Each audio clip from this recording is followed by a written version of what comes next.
இப்போ நான் வந்து உங்களுக்கு ஒரு சைனீஸ்ல ஒரு ஃபெங்ஷுய் ஸ்டோரி இருக்கு. அது சொல்றேன். இப்போ உங்களோட வீட்ல வந்து பெட் அனிமல்ஸ் இருக்கு அப்படின்னா, உங்களோட வீட்டுக்கு குழந்தையா வரவேண்டியது தான் அந்த மறுஜென்மம் எடுக்கிறது டிலே ஆகறனால, அதுக்கு முன்னாடியே பெட் அனிமல்ஸோட அதாவது டாகோ, கேட்டோ நீங்க என்ன வச்சிருந்தீங்கன்னாலும் சரி, அந்த உருவெடுத்து உங்களோட வீட்டுக்கு வந்திருக்கு.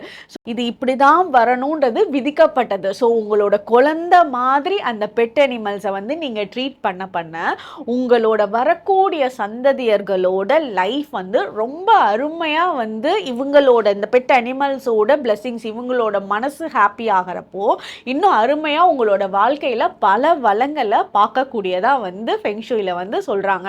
ஸோ உங்கள் வீட்டில் பெட் அனிமல்ஸ் இருந்துச்சு அப்படின்னா ஒரு அம்மாவா அப்பாவா இருந்து ஒரு குட்டி குழந்தைய எப்படி பார்த்துக்குவீங்களோ அந்த கேரை அப்படியே கொடுங்க. அவங்களோட மனசு ரொம்ப சந்தோஷப்படும். உங்களோட வீட்டில் உங்களோட வாழ்க்கை ரொம்ப வளமாக இருக்கும். யாரெல்லாம் பெட் அனிமல்ஸ் வச்சுருக்காங்களோ அவங்களுக்கெல்லாம் கண்டிப்பாக இந்த வீடியோவை ஷேர் பண்ணுங்கள். ரொம்ப சந்தோஷமாக அவங்க பெட் அனிமல்ஸை பார்த்துக்குவாங்க. தேங்க்யூ.